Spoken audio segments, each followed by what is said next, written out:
Pernah kepikiran gak sih kalau di balik nama sebuah desa yang kelihatannya biasa aja, ternyata tersimpan kisah soal gajah purba dan bahkan perebutan kekuasaan antar kerajaan? Nah, hari ini kita bakal bongkar sama-sama rahasia di balik nama Palimanan. Soalnya sebuah nama itu seringkali lebih dari sekedar label loh, bisa jadi itu semacam kapsul waktu. Oke, yuk kita mulai penelusuran kita dari satu nama ini, Palimanan. Petunjuk pertama kita ini unik banget. Bukan dari peta kuno atau artefak, tapi justru dari bahasanya sendiri. Coba yuk kita bedah nama Palimanan ini buat nemuin dunia yang udah lama hilang. Kalau kita lihat, struktur nama Palimanan ini tuh kayak teka-teki dalam bahasa Jawa kuno. Simpel aja, ada awalan pa, terus ada akhiran an, dan nah, ada kata kunci yang ngumpet di tengah-tengahnya. Dan inilah dia kata kuncinya. Liman. Ini kata serapan dari bahasa Sanskerta kuno yang artinya ya gajah. Oke, sekarang coba kita gabungin semuanya. Awalan pa dan akhiran an itu fungsinya buat nandain tempat. Jadi, Palimanan secara harfiah artinya tempatnya para gajah atau tempat gajah-gajah berkumpul. Keren kan? Ini langsung ngasih kita gambaran yang luar biasa loh tentang masa lalunya. Bayangin aja, sebuah wilayah di mana kawanan gajah Jawa yang sekarang udah punah, dulu tuh bebas berkeliaran. Wow. Tapi pertanyaannya, apa ini cuma teori bahasa doang? Ternyata enggak, jejak si gajah ini muncul lagi loh di peninggalan budaya yang kuat banget di wilayah itu. Coba deh lihat artefak kerajaan yang super keren ini. Ini adalah kereta kencana dari Kesultanan Cirebon dan namanya, nah disitulah petunjuk kita selanjutnya. Namanya itu Paksi Nagaliman. Ini gabungan dari 3 makhluk mitologis yang powerful.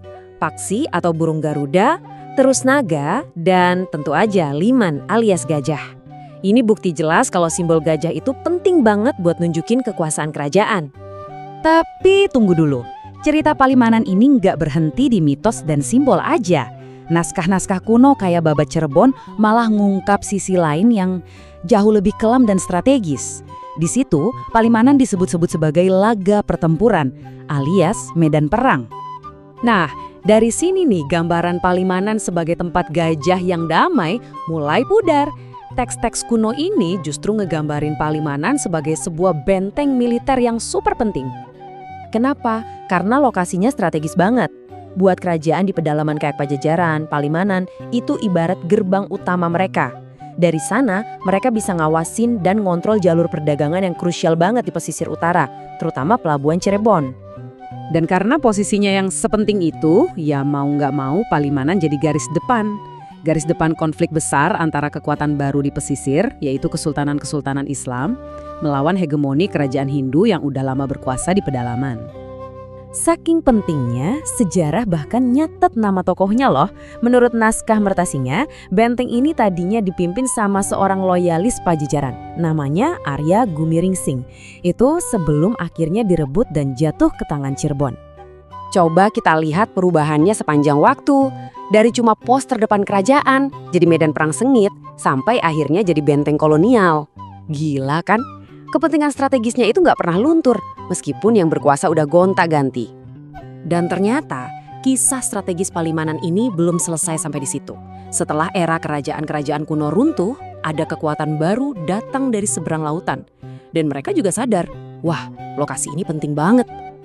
Dan bener aja, ratusan tahun kemudian, Babat Dermayu nyatet kalau pemerintah kolonial Belanda juga ngebangun benteng pertahanan mereka di titik yang sama persis. Jadi warisan militer Palimanan ini terus berlanjut. Jadi kalau kita rangkum nih ya, satu nama Palimanan ini udah jadi saksi bisu buat setidaknya 4 babak sejarah yang beda banget. Mulai dari habitat gajah purba, jadi pos militer kerajaan, terus medan perang antar kerajaan, sampai akhirnya jadi benteng pertahanan kolonial. Ini jadi bikin kita mikir ya kan, kira-kira cerita tersembunyi apa lagi sih yang ada di balik nama-nama tempat yang kita lewatin tiap hari? Siapa tahu nama jalan atau kota tempat tinggal kamu sekarang juga nyimpen rahasia kerajaan, pertempuran, atau bahkan dunia yang udah lama banget terlupakan.